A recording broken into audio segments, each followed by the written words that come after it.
Comment pouvons-nous voir les couleurs de ce disque de Newton? Notre rétine est tapissée de 3 types de capteurs, les cônes, chacun se chargeant de signaler la réception d'une couleur fondamentale, rouge, vert ou bleu, par une réaction chimique envoyant un signal électrique au cerveau. Ces réactions chimiques ne sont pas instantanées, ni dans leur démarrage, ni dans leur arrêt, et cette inertie engendre parfois des erreurs d'interprétation, puisque notre cerveau reçoit encore des informations visuelles provenant d'une image disparue, c'est la persistance rétinienne. Mettons le disque de Newton en rotation.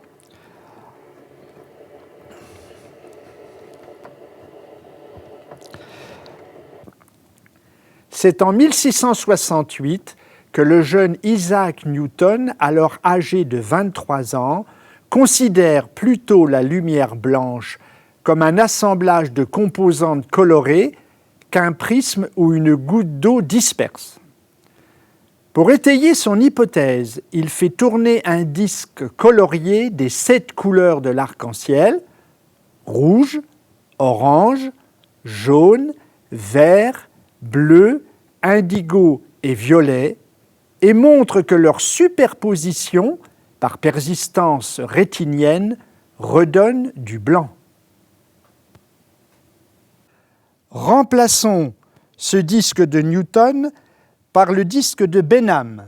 Ce disque de Benham fut mis au point par Charles Benham, marchand de jouets et scientifique amateur éclairé anglais à la fin du XIXe siècle.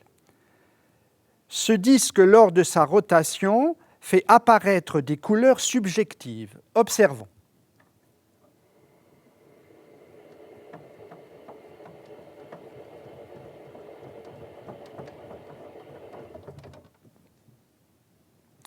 Ces couleurs sont engendrées par une stimulation intermittente de la rétine due à l'alternance de zones noires, qui n'activent aucun cône, et blanches, qui activent tous les cônes.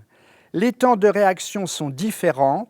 Les cônes sensibles au rouge répondent le plus vite, viennent ensuite les verts, tandis que les bleus ont la plus grande inertie.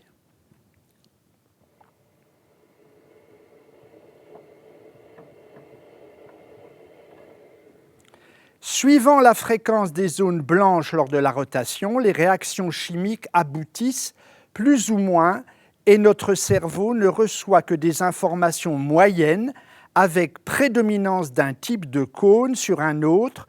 Cela a pour conséquence de lui faire voir une couleur là où il devrait percevoir du noir ou du blanc. Remplaçons ce disque de Benham par un disque dit de complémentarité. Mettons en rotation le disque.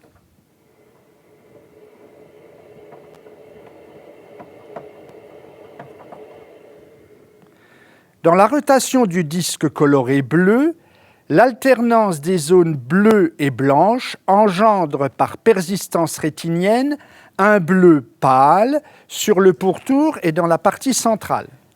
La logique voudrait qu'une bande grise délimite les deux. Curieusement, l'anneau central apparaît jaune sale.